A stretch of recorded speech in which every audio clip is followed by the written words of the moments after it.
Welcome to the hashtag R6 Prepares podcast. I'm Bill Bischoff, FEMA Region 6 Community Preparedness Officer, and we're going to be talking about community preparedness matters that affect Region 6 states and tribal nations, Arkansas, Louisiana, Oklahoma, New Mexico, Texas, and the tribal nations therein. We hope you enjoy the show.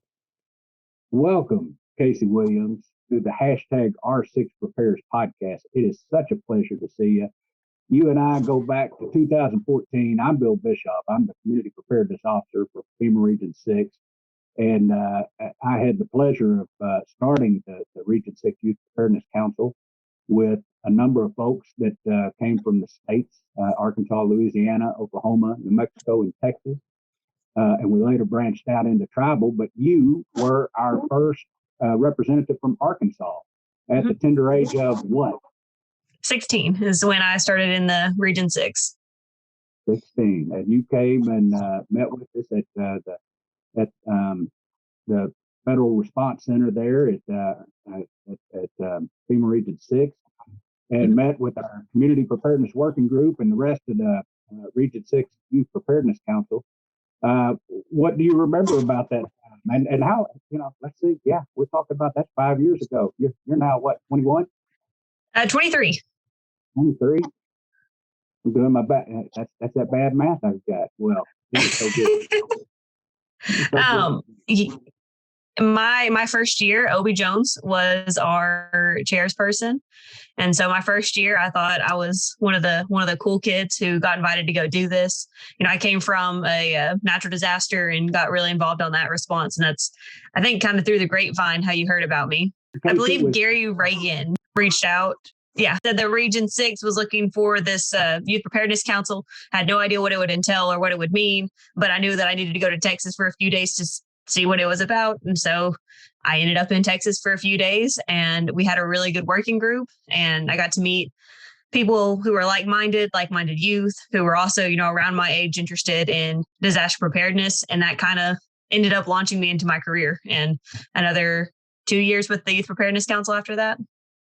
Well, and it wasn't long. It seems like the first thing we did was find what you wanted to do, what you and your colleagues wanted to do. And I remember that first year, it was about training. And what I found since then is there is no bad step to take because, a couple of the states, you were able to get some training going through Arkansas. And I think Texas was able to get some training. Obie Jones worked through the Joe McKenna then at the Texas School Safety Center, and they were able to get some training there. And I think that some of that is still in existence to this day.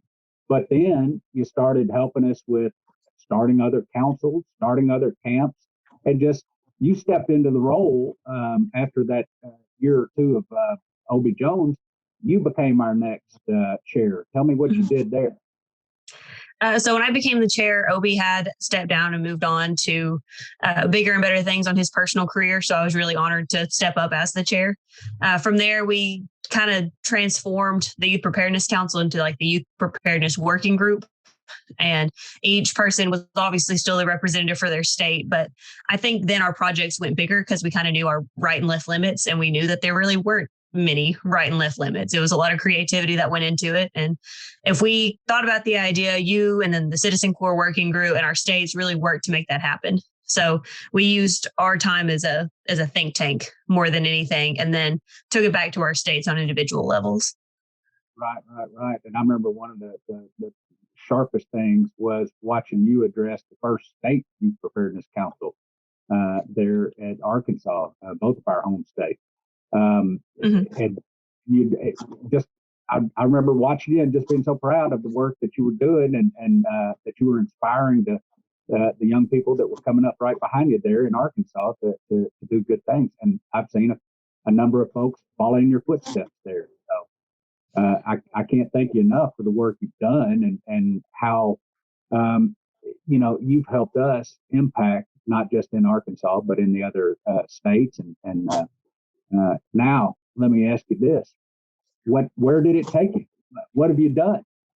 What has your life been since then? It's been crazy. It's been chaos ever since. It's never stopped. After I left the Youth Preparedness Council, you had mentioned to me about the higher education working group, and it was never really fully formed into the working group, but it did set me up with a lot of context at the higher education level, and that's when some of those youth preparedness camps at the college level started coming out. I took over my university CERT program going forward. And then also I have a degree in emergency management, currently working on my master's in emergency management. And it's kind of catapulted me into multiple internships, different volunteer opportunities. And now I've actually ended up making a career out of everything that I studied back when I was 16. And so started working for the university in emergency management and underneath John Carville. I'm not sure if you recognize the name, but he was Arkansas State's emergency manager. And he let me have a seat in his office. So I got to really work on the university level and work in the Jonesboro community and experience a few more tornadoes in my very short window. And now that's what I do full time. I'm a few weeks away from getting my master's in it. Well, congratulations on that. Seems like you've also, I've seen a picture of you carrying a big gun at some point. What has your military career been? Well, so military, as you know, I was originally wanting to go to the Naval Academy. I had a freak incident and ended up not being able to go to the academy very last minute, and kind of went through trying to figure out what to do with my life after that, and decided to kind of combine my love for emergency management and my love for public service and join the Arkansas National Guard. And I did that with the intent of hopefully responding to disasters at a state level. And so joined the National Guard, got an ROTC contract afterwards, and have been in for almost 4 years now. And I'm currently in training to become an electronic warfare officer for the Arkansas Guard. And hopefully we'll be finished with that in about a year. And I'll be a certified electronic warfare officer. Oh my goodness. My goodness. Yeah, it just seems like just yesterday there we were, but I know you have been moving professionally in every which direction. So you are no longer in Arkansas. You have moved with your family. You're now a wife and mother, and you've moved to where? Tell us where you're setting up now. Augusta, Georgia. And so it's pretty close to the Carolinas, very different from Arkansas. I actually managed to take a trip to the beach last weekend. It was only 3 hours from my house, whereas being in a landlocked state my whole life, it was a nice treat. It's very different from home, but I'm learning to make it a home. So I get it. So it looks like the Arkansas Guard and now the Army are. That's where you're going from here on out, or do we know? I think it depends. The training that I'm currently in is a very intensive training, and it will have me on those active duty orders. So I'll be full-time military, at least until I finish this training. Once I finish it, it's a matter of, do I further the Guard and attempt to go maybe in a full-time role with that, or if I want to go back to civilian side and do the weekend work for the National Guard and do full-time emergency management. And I still haven't made my mind up. I think it depends every day. I actually interviewed for a position right before I started this training down here to be in a county OEM setting here in Georgia. And just seeing, because my nerd came out in the interview, seeing how Georgia runs things and like their different levels of emergency management versus, Arkansas is my home state. I love it. But just the different levels of how each state runs everything differently and like the hierarchy of emergency management, it was really interesting to me. So I fully see myself continuing on through professional emergency management and just seeing where it takes me and how high up I end up going with that. Great. Well, let's circle back for a second. Your time on the Youth Preparedness Council, would you say that is advantageous to other folks? Would you suggest that your experience, would you say that's something other youth need to embrace? Is it something that other states should probably institute? What's your feeling on that? Oh, absolutely. Absolutely. I have always been the biggest advocate for youth, even when I was a youth, and I still consider myself a youth. And pretty well every aspect of life. But the leadership opportunity it gave me, the networking opportunity it gave me, just the general experience and knowledge that I took from that carries me forward almost every day in my professional life. I look back and I've met so many people. I consider you a mentor turned to a colleague, to a friend, and I know I can always reach out to you. I have Gary Reagan I can reach out to. Me and Obi Jones are on social media together. It's just emergency management is about networking, and the youth preparedness empowers youth and then also gives them that networking opportunity. Absolutely.